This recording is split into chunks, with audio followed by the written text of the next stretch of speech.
अस्सलाम वालेकुम, मेरा नाम है रबशा इकबाल और आज हम लोग चैप्टर नंबर 15 इनहेरिटेंस का लेक्चर नंबर 3 स्टार्ट करने वाले हैं। और आज हमारा टॉपिक जो चल रहा था पिछले 2 टॉपिक से यही चल रहा है, क्रोमोसोम्स एंड जीन्स, और आज हमारा ये टॉपिक कंप्लीट हो जाएगा। ठीक है, तो आज हम लोगों ने जो स्टडी करना है टॉपिक वो है जीनोटाइप एंड इट्स टाइप्स। ठीक है, जीनोटाइप क्या होता है? जीनोटाइप ऐसी होती है कि जो भी कॉम्बिनेशन, कोई स्पेसिफिक कॉम्बिनेशन है जीन्स का जो कि इंडिविजुअल के अंदर प्रेजेंट है, उसे हम कहते हैं जीनोटाइप है ये पर्टिकुलर इंडिविजुअल की। यानी कि जो भी अंदर जीन्स प्रेजेंट हैं, ठीक है, जो स्पेसिफिक उसका कॉम्बिनेशन है ना उन पर्टिकुलर जीन्स का, ये हम कहेंगे ये पर्सन का क्या है, जीनोटाइप है। ठीक है, जीन्स से ही पता लग रहा है जीनोटाइप। ठीक है, जैसे कि हमारे पास एग्जांपल है, एग्जांपल से आपको ज़्यादा अच्छे तरीके से समझ आएगी कि जीनोटाइप किसे कहते हैं। जैसे कि हमारे पास एग्जांपल है ट्रेट की। अब हमें पता है कि जीन्स जो होते हैं उसने क्या करना होता है, वो डिटर्मिन करता है पर्टिकुलर ट्रेट को ऑर्गेनिज्म के अंदर। लास्ट टाइम हम लोगों ने ये डिस्कस कर लिया हुआ है कि जो भी जीन होता है उसी ने ही असल में क्या करना होता है, ट्रेट को डिटर्मिन करना होता है, पर्टिकुलर ट्रेट को डिटर्मिन करता है वो। ठीक है, अच्छा, जैसे कि हमारे पास ट्रेट है एल्बिनिज्म। ठीक है, एल्बिनिज्म एक ट्रेट है। एल्बिनिज्म ऐसा ट्रेट है जिसके अंदर ये ऐसी कंडीशन होती है कि जिसके अंदर जो नॉर्मल बॉडी पिगमेंट होते हैं ना वो एब्सेंट होते हैं। यानी कि पिगमेंट का तो आपको पता है जिसमें यानी कि कलर की फॉर्मेशन जो होती है, पिगमेंट्स हमारी जो बॉडी के अंदर होंगे वो एब्सेंट होंगे। इस केस में ये ऐसी कंडीशन होती है। जैसे कि आपने अगर देखा हो, नॉर्मल भी आप रूटीन लाइफ में कभी अगर आपने देखा हो कि है तो ये रेयर, लेकिन फिर भी आप लोगों ने ऑब्जर्व किया होगा किसी एक ना एक को, तो ये ऐसा होता है कि जिसके अंदर हेयर्स, आपकी आईलैशेस, आपके जो बाल वगैरह होते हैं ये सारे वाइट कलर के होते हैं, यानी कि उसकी कोई पिगमेंटेशन नहीं होती। ठीक है, पूरे वाइट होते हैं। तो ऐसे लोगों को हम कहते हैं एल्बिनो, जिनको क्या है, एल्बिनिज्म है। यानी कि उनके अंदर नॉर्मल जो बॉडी के पिगमेंट्स होते हैं वो एब्सेंट होते हैं, इसी वजह से कोई पिगमेंटेशन उनकी नहीं होती हेयर्स में। ठीक है, और ये जिस तरह से हमें पता है कि कोई भी ट्रेट है हमारी बॉडी के अंदर वो कंट्रोल होता है जीन पेयर से। हमें पता है कि जीन्स जो है वो पेयर्स की फॉर्म में प्रेजेंट होते हैं। इसी तरह एल्बिनिज्म भी जो है कंट्रोल होता है बाय द जीन पेयर। अब ये जो एल्बिनिज्म है ये किस तरह का ट्रेट होता है ये अब हम लोग आगे देखते हैं। एग्जाम्पल है, एल्बिनिज्म को अभी ज़रा साइड पर रखते हैं। सिंपल एग्जाम्पल है, हमारे पास हैं 2 अलील्स। ठीक है, कैपिटल ए है और एक स्मॉल ए है, 2 अलील्स हैं पेयर की फॉर्म में। ठीक है, अब इसमें 3 कॉम्बिनेशंस पॉसिबल हैं, यानी कि 3 जीनोटाइप्स पॉसिबल हैं। इसमें डबल ए कैपिटल भी हो सकते हैं, एक सिंगल ए कैपिटल और एक स्मॉल ए भी हो सकता है, और दोनों स्मॉल ए भी हो सकता है। इसके अंदर ये 3 पॉसिबिलिटीज पॉसिबल हैं।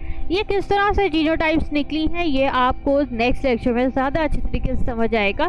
ठीक है, अभी मैं आपको नहीं बता रही कि किस तरह से ये कॉम्बिनेशंस निकलती हैं। ठीक है, तो इसमें अब हमारे पास 3 तरह की जीनोटाइप्स पॉसिबल हैं। जीनोटाइप क्या होता है? जो भी स्पेसिफिक कॉम्बिनेशन होता है जीन का, समझ आ गई? कोई भी स्पेसिफिक कॉम्बिनेशन जो जीन का होता है इंडिविजुअल के अंदर उसे हम कहते हैं जीनोटाइप। अच्छा, अब जीनोटाइप्स के हमारे पास 2 टाइप्स हो सकती हैं आगे फर्दर। अगर तो जीनोटाइप उसके अंदर जो जीन पेयर है वो आइडेंटिकल अलील्स है, यानी कि एक जैसे अलील्स हैं दोनों, यानी कि दोनों कैपिटल ए हैं या फिर दोनों स्मॉल ए हैं, उसको हम कहेंगे होमोजाइगस जीनोटाइप। होमो का मतलब होता है सेम, जाइगस जीनोटाइप। ठीक है, होमोजाइगस जीनोटाइप। अगर तो जीनोटाइप के अंदर जो है वो जो जीन पेयर है उसके अंदर डिफरेंट अलील्स हैं, यानी कि एक बड़ा ए है एक छोटा ए है, तो इसको हम कहेंगे हेट्रोजाइगस जीनोटाइप। हेट्रो का मतलब होता है डिफरेंट। ठीक है, अब हम बात करते हैं कि अगर हमारे पास हेटेरोजाइगस कंडीशन है, यानी कि एक कैपिटल ए है और एक स्मॉल ए है, इस केस में क्या होता है? अच्छा, कैपिटल हमारे पास अगर दोनों हैं, ए हैं, तो इस केस में चलो ठीक है, पिगमेंट की फॉर्मेशन होगी। अगर दोनों स्मॉल ए हैं, चलो इसमें पिगमेंट की फॉर्मेशन नहीं होगी, ठीक है। अब ये जो दरमियान वाली चीज़ है जिसमें कैपिटल ए भी है और स्मॉल ए भी है, इन लोगों में क्या होगा? ऐसा तो नहीं होगा कि आधे हिस्से में पिगमेंटेशन हुई होगी और आधे हिस्से में नहीं हुई होगी, ऐसा नहीं होता। इस केस में क्या होता है कि हेटेरोजाइगस कंडीशन में जो एलील होता है, एक एलील यानी कि जो बड़ा कैपिटल ए वाला होता है, उसने क्या करना होता है? वो प्रिवेंट करता है एक्सप्रेशन ऑफ अदर, यानी कि जो दूसरे वाला एलील होता है उसकी एक्सप्रेशन को ये प्रिवेंट कर देता है। और इस एलील को हम कहेंगे ये डोमिनेंट एलील है, जिसने क्या किया है? दूसरे वाले को की एक्सप्रेशन को प्रिवेंट कर दिया है, उसकी मतलब कोई एक्सप्रेशन हुई ही नहीं है, ठीक है। तो इस केस में भी हमारे पास अगर हेटेरोजाइगस कंडीशन है तो इस केस में भी पिगमेंटेशन होगी, क्योंकि डोमिनेंट एलील है वो दूसरे वाले एलील को की जो एक्सप्रेशन है उसको प्रिवेंट कर देती है। डोमिनेंट एलील जो है वो रिप्रेजेंट किया गया है कैपिटल लेटर से, और जो एलील जो कि एक्सप्रेस नहीं होगा उसे हम कहेंगे रिसेसिव एलील, जो कि रिप्रेजेंट किया गया है बाय द स्मॉल लेटर्स। ये जस्ट रिप्रेजेंटेशन के लिए आप लोगों को लेटर्स के लिहाज से बताया गया, वरना इस तरह होता नहीं है, ठीक है, रियल लाइफ में। अच्छा, अब हम वापस आते हैं एल्बिनिज्म में। अब एल्बिनिज्म किस तरह का ट्रेट होता है? एल्बिनिज्म होता है रिसेसिव ट्रेट। अब हमें पता है कि देखें, अभी मैंने आपको बताया कि एल्बिनो जो इंडिविजुअल्स होते हैं उनकी रेशियो बहुत कम है, तो बहुत कम लोगों में होता है कि जिसके अंदर दोनों रिसेसिव जीन्स जाएं, ठीक है।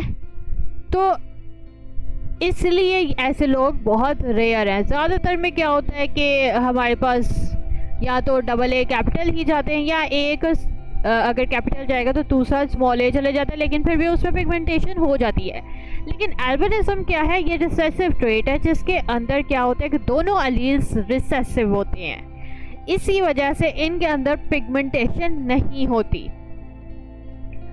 दोबारा फिर वही बात लिखी हुई है कि जो ह्यूमंस में अगर कैपिटल ए है तो वो पिगमेंट्स प्रोड्यूस करेगा, स्मॉल ए है तो वो पिगमेंट्स प्रोड्यूस नहीं करेगा। अब हम जीनोटाइप की बात करते हैं। अगर दो कैपिटल ए हैं और या फिर सिंगल ए कैपिटल है, दूसरा ए स्मॉल है, उस केस में भी इंडिविजुअल्स पिगमेंट्स प्रोड्यूस करेंगे।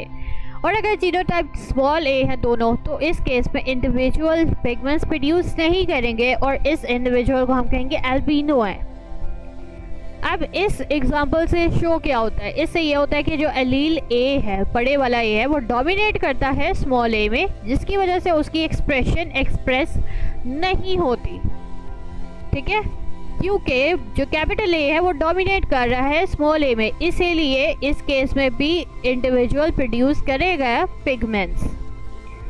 अब दूसरा एक हमारे पास होता है जीनोटाइप, जो कि क्या होता है? स्पेसिफिक कॉम्बिनेशन होता है जीन्स का जीनोटाइप से पता लग रहा है। अब दूसरा होता है फिनोटाइप। इसमें यह होता है कि जो भी एक्सप्रेशन होती है जीनोटाइप की in the form of trait, उसे हम कहते हैं फिनोटाइप। जैसे कि इस एग्जांपल में अगर हम देखें तो इसमें ये है, फिनोटाइप क्या होगी कि पर्टिकुलर के इंडिविजुअल एल्बिनो है या उसमें नॉर्मल पिगमेंटेशन है। ये दोनों चीज़ें क्या है? ये फिजिकली जो बाद में ट्रेट की एक्सप्रेशन हो रही है, इसे हम लोग कहते हैं फिनोटाइप। जीनोटाइप में हम लोगों ने जीन्स के बारे में देखा है कि आपकी बॉडी के अंदर कौन से जीन्स हैं। फिनोटाइप में हम लोगों ने उनका एक्सप्रेशन देखा है कि आपको क्या शो हो रहा है। तो इस केस में या तो पर्सन एल्बिनो होगा या फिर उसकी नॉर्मल पिगमेंटेशन होगी, ठीक है। तो ये हमारे पास क्या है? इसकी फिनोटाइप है इंडिविजुअल की, ठीक है। होप सो आपको वीडियो पसंद आ गई होगी और आपको लेक्चर की समझ आ गई होगी। बहुत इजी चैप्टर है और बहुत इजी लेक्चर था आज। अब मैं आपको बुक से पढ़ा देती हूँ। यहाँ से आज हम लोगों ने स्टार्ट किया। सबसे पहले तो जीनोटाइप क्या होती है, एल्बिनिज्म कौन सी कंडीशन होती है, ये इंपॉर्टेंट शॉर्ट क्वेश्चन है या एमसीक्यू के लिहाज से आएगा। इसकी कौन सी टाइप्स हैं, होमोजाइगस और हेटेरोजाइगस, ठीक है। और डोमिनेंट और रिसेसिव एलील में क्या डिफरेंस है, ये सारे डिफरेंस के तौर पर आएंगे। होमोजाइगस और हेटेरोजाइगस जीनोटाइप, डोमिनेंट और रिसेसिव एलील, ये दोनों जो है वो इंपॉर्टेंट शॉर्ट क्वेश्चंस हैं। ठीक है। इसके अलावा फिनोटाइप क्या होती है और जीनोटाइप क्या होती है, ये भी इंपॉर्टेंट शॉर्ट क्वेश्चन है, इसका भी डिफरेंस आ सकता है। A dominant allele only suppresses the expression of recessive allele. It does not affect its nature. यानी कि जो दूसरा अलील है सिर्फ वो उसके एक्सप्रेशन को सप्रेस करता है, यानी कि उसको एक्सप्रेस नहीं होने देता, लेकिन वो जो अलील है उसकी नेचर को वो नहीं बदलता। ठीक है, जो डोमिनेंट अलील होता है उसने सिर्फ उसकी एक्सप्रेशन को प्रिवेंट करना होता है। ठीक है, तो आज हमारे टॉपिक बस इतना ही था। होप सो आपको वीडियो पसंद आई होगी। अगर आपको वीडियो पसंद आई है तो लाइक करें, शेयर करें, सब्सक्राइब करें। लिंक आपको नोट्स का डिस्क्रिप्शन में मिल जाएगा, साथ में एक और लिंक दिया हुआ है जो कि फुल बुक है। अगर आपने वहाँ से स्टडी करना है तो आप वहाँ से भी कर सकते हैं। तो आज जो टॉपिक बना ये सारे शॉर्ट क्वेश्चंस और MCQs के लिए प्रिपेयर करना है। तो आज के लिए इतना ही। अल्लाह हाफिज़।